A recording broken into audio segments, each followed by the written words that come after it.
From your profound interest in that ticker, I take it that something earth-shattering is coming over? Mr. Cully, it's the starting pitchers for the World Series. Tell Mike Cronin I want to see him. Right now. Yes, sir. Mike, Mr. Cronin. Hey, quit reading over my shoulder. Bad manners. What is it? A novel? Cowboys and Indians? No. You can call it a passport, a ticket from here to there. Maybe a stay of execution. But whatever you call it, it's manna from heaven. Gee, an old Iron Lungs wants to see you. Well, right you'll away. have to wait. Hello, Betty? That call to New York. New York? Well, keep trying, will you? What time is it? Is it that late? Well, you better put that call through person to person. To Ed Schaefer in the press box of the Yankee Stadium. Yes, the press box. Ed Schaefer with a globe. Okay, honey. The press box of the Yankee Stadium on the opening day of the series. Wow, would I like to be there now? Well, kid, maybe I can fix it for you. Not today or tomorrow, but maybe the third or fourth day. Are you kidding? You think I'd kid about a sacred thing like that? Haven't we been working together, man and boy, for 5 months now? No. A time like this, I say... Yankee Stadium. Hello. Yeah. Yeah. Ed, this is Mike. Ed, you know what you said about me getting a job on the Globe? Bringing in a story? A big story? Yeah. Sure, and I meant it, too. But, Mike, this is no place to... Well, I got it. The biggest sports yarn since David KO'd Goliath. Mike, the game is starting. Let me call you back between innings or sometime. Where? What's that?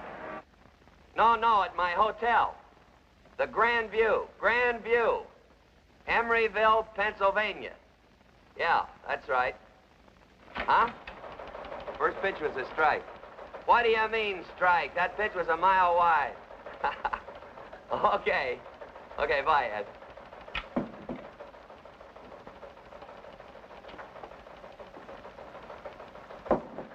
Cronin, your day off is Sunday, not Sunday, Monday, and Tuesday. Well, I wired you. I had some time coming. I took it. I decide when a member of my staff takes time off, I'm docking you 2 days' pay. Miss Prescott tells me you've been calling long distance, New York, $12.50. You'll get it. I intend to. And one more thing. No, one more anything. I've been taking it here for 10 years. Stuck, trapped. I've got just 3 words for you, Mr. Cully. Drop dead.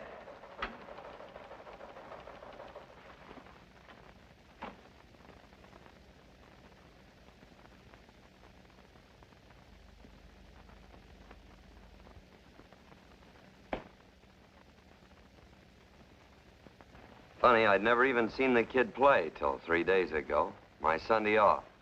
I drove into New York to see Ed Schaefer and wound up in the press box of the Yankee Stadium. And there he was. Man, what'd I tell you? What'd I tell you? Fastball, curve, slider, all the same. Bang! Kid can really handle himself. Oh, and what a nice boy, too. Phil, more coffee. Not like most of these morning glories. Coffee, Ed.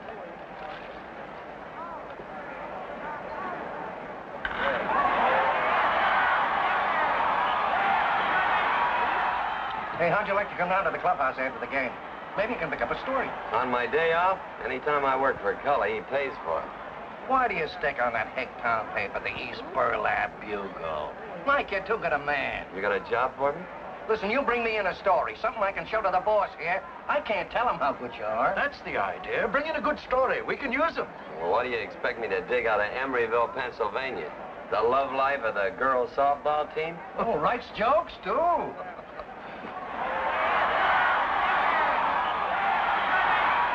It was just another ball game. The Yanks had sewn up the pennant 2 days before. But I couldn't take my eyes off that kid, Lynn Goodhue. I couldn't get over the feeling I'd seen him before. And then he came to bat in the 6th.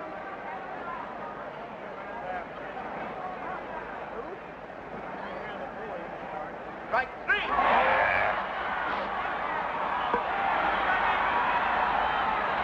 cute, isn't he? Yeah. Even looks good when he strikes out. Hey. Wait a minute. Then I knew why that kid looked so familiar. He was Buck Garrison all over again. Buck Garrison, probably the greatest natural ball player, except the Babe, in the history of the game. He ran like Garrison, hit like Garrison, and when he struck out, he did what Garrison never failed to do. That little trick of reversing his bat and bouncing the handle on the home plate. It was crazy. It couldn't be. Someone besides me must have spotted the same thing. Had to. You don't forget a player like Buck Garrison. And you don't forget the Black Sox.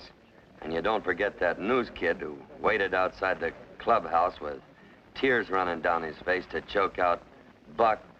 It ain't true, is it? Oh, Mike. Lynn, I want you to meet a friend of mine, Mike Cronin. How do you do, Mr. All right. Cronin? He's with the East Burlap Bugle, so be nice to him. The Emeryville Post-Gazette, but it's just as bad. I just wanted to say hello and congratulate you. But I wouldn't have picked you for Rookie of the Year. Is that so? You're out of the rookie class, kid. You're a regular on any man's team. Well, I hope I can live up to the uniform. It's what I've been hoping for all my life. Oh, Case, can I see you a minute?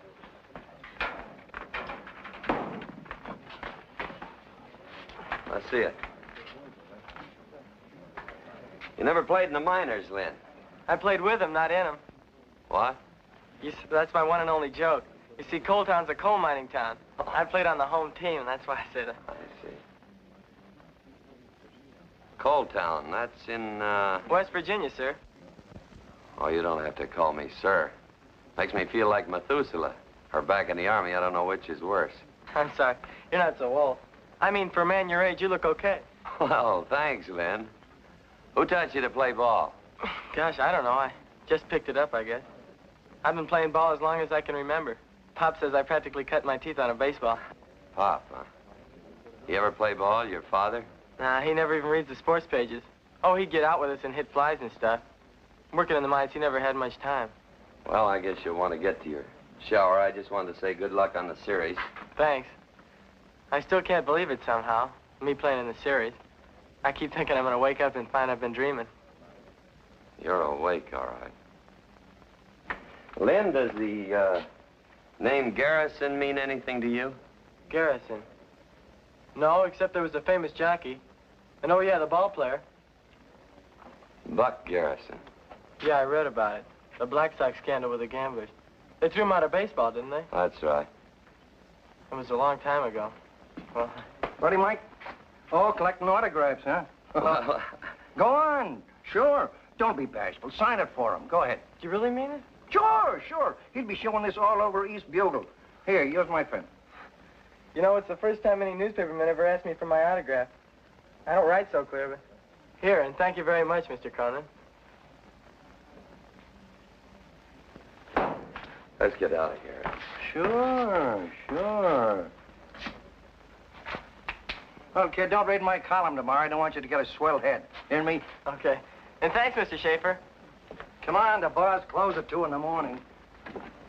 Yeah, if they'd have known what was in the back of my mind, they'd have torn me limb from limb. But if Lynn Goodhue was Buck Garrison's son, boy, I had me a story.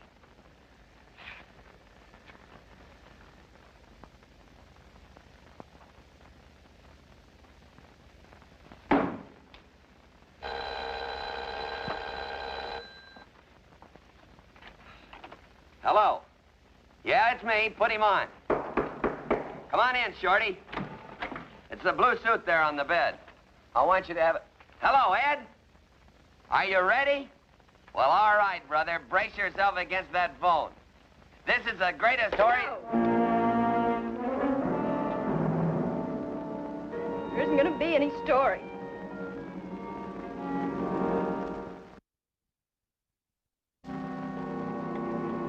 Please, I want to talk to you. Well, I'd listen a lot better if you'd put that thing away. Let it ring? Okay. Okay, but sooner or later, somebody's going to wonder why I don't answer it. I drove all night to get here because I had to tell you. You're tired. Why don't you sit down? Well, go ahead. I'm what you'd call a captive audience.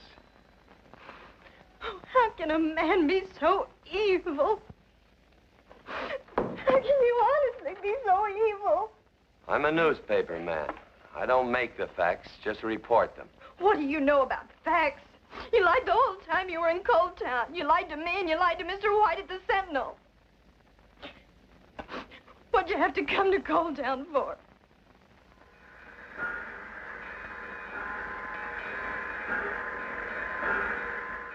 I'm here to do a story on Lynn Goodhue. Lynn Goodhue? Yeah, sort of a special feature. Well, now, you couldn't have come to a better source. We're mighty proud of that boy here in Cold Town. Mighty proud. Well, you have reason to be. What about his background, his folks? Well, now, as I always said, the world's been a poorer place since Mary Lynn died. Mary Lynn? That was his mother. Lynn was a maiden name. Oh. Welsh, I reckon. She taught school. Always had a way with kids. She helped start the milk fund and the day nursery. When Lynn was born, she was so happy, it made you feel real good just to look at her. And then, in no time, she was dead. Heart. That's the last thing should have killed Mary Lynn. Heart. She must have been a fine woman. What about his father? Oh, Larry? Oh, Larry is a good man. Quiet, temperate in his ways. Foreman in the mines. Keeps to himself most always. Well, have you ever heard of Mr. Goodhue once having played ball? Larry? You mean the way he fools around with the kids? Oh, shucks. I used to see him on a Saturday or a Sunday in McKinley Park. Big, slow, clumsy fella. Now, Lynn didn't get where he is by studying Larry Goodhue. No, sir. Oh, you mean like Topsy, he just growed into a big leaguer? He sure did. Oh, I could go on for days about Lynn and what a fine boy he is. Had a paper route, good in his classes, never took advantage of his size. Yes, sir. He's a real credit to his mother, that boy. Well, it seems to me his father raised some credit. Say, that's right. He raised him. I never thought of it that way. Well, you know how it is. You never pay much attention to what's right under your nose. It's been pleasant meeting you, Mr. Cronin. And don't forget about putting us back on that exchange list, huh? Will do. And, thank you very much. Bye. Nice fella. Nice fella. Yes, sir? A nice fella. Hi. Hello. You looking for somebody? Yeah. I was looking for Larry Goodhue. He lives there, doesn't he? Oh, well, yes, but he doesn't get home this early. Oh, well, it's 6 o'clock. I thought the day shift at the mine closed at 4. Well, it does. He usually likes to come home by way of McKinley Park this time Oh, of year. I see. And there's always a bunch of kids playing baseball. Oh, I guess you know him. Well, not exactly. I saw Lynn Sunday, though. You and- did? Well, how is he? Did he know you were coming here? Oh, all these silly questions. You don't even know me. I'm Ruth Dahlberg. I live here. I guess you probably guessed that. I guess I sound pretty crazy. No, you sound like a girl in love. And what's wrong with that? I'm Mike Cronin. How do you do, Mr. Cronin? And I am in love with Lynn. You want a donut? They're fresh. Thank you. And so you're the girl next door. Did Lynn tell you about it? Oh, I could write a book about the pair of you. How you grew up together, fought all the time, made faces. And then suddenly one spring night you discovered each other. Last winter, and we were having a snow fight. How is he? He's fine. Fine. Look, I am anxious to see Larry. How far is McKinley Park? Well, I tell you what, you wait a minute, and I'll take you over there. You can tell me about Lynn on the way. Fine. It was getting better and better. This one even had love interest.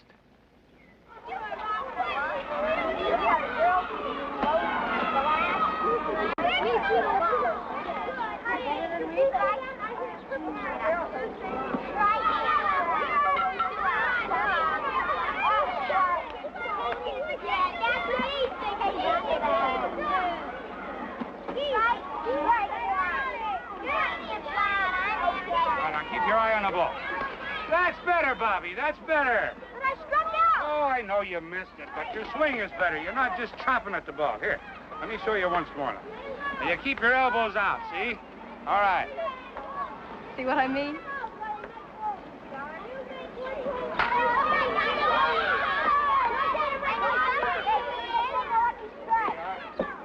Hey, Dad.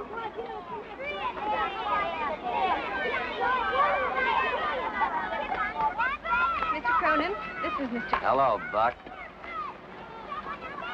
Your boy gave me this Sunday. He's good, Buck, but he'll never be as good as you were.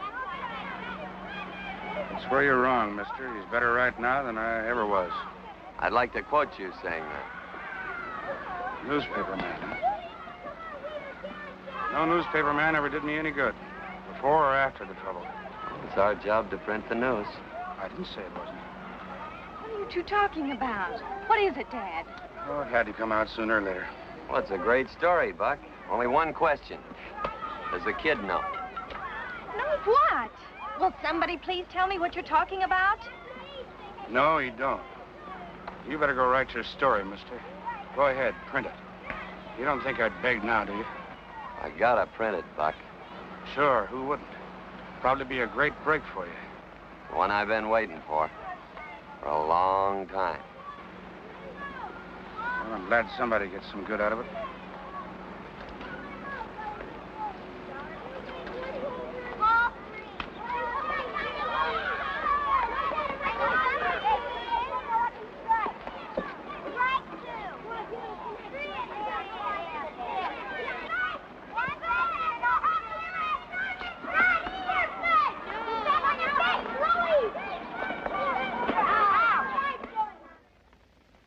Why do you have to rake up past history and use it against a boy who's never done a dirty thing in his whole life?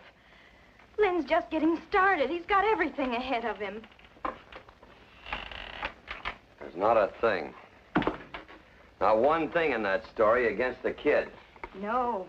Only that his father was kicked out of baseball for life because he was once weak enough to take a bribe.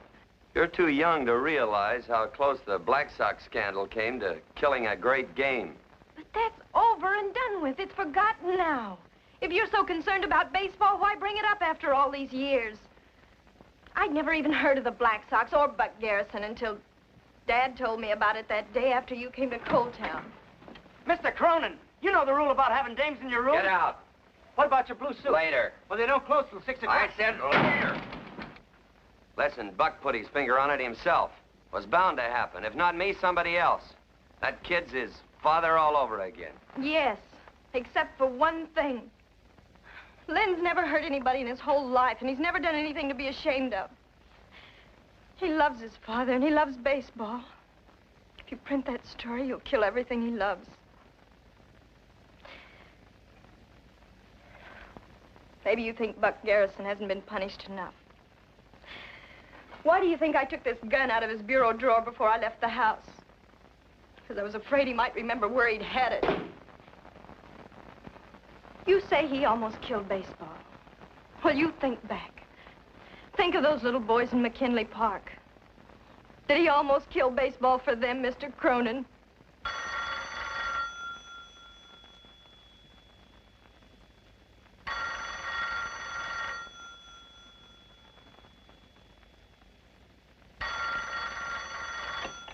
Hello. Put him on.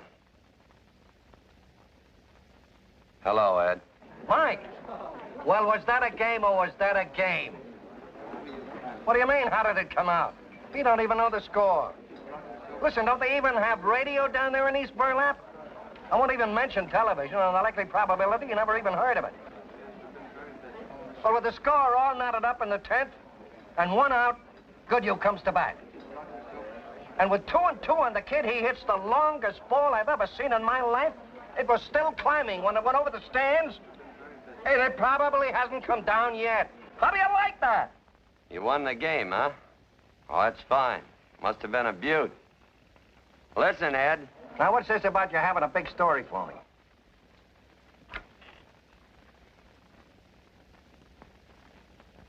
No story, Ed. Oh, I thought I had a good one on Rookie of the Year. but no dice. Quiet down, gang, will you, please? Mike, did you say you had an angle on Lynn Goodhue? Oh, you silly jughead, you. Mike, that angle wouldn't be that he was really Buck Garrison's boy, would it now? Mike, pal, you need a change. I didn't know you could get jungle fever in the sticks, but brother, of course, we all know it. Anybody that print a story like that and tell that kid that... I got him. The patsy. The one for that assignment you've been trying to push off onto me. But if that person is so stupid... He ain't stupid. He's smart. He's got a war record a mile wide. Mike, pal, are you still with me? Yeah, I'm here. Or what's left of me. If you want to go to Japan without a pack on your back and branches sticking out of your helmet, get on up here. You got an assignment. Huh? Is that a tour? A tour of the Orient, the All-Stars, after the series? Well, what are you waiting for? Get the lid out and get... They do have trains in these burlap, don't they? Oh, you like that guy. Who's for the match game?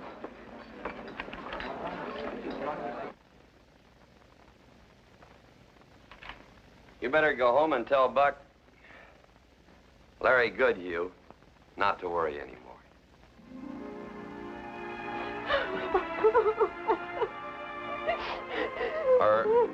Or maybe you better phone him. Shorty! Shorty!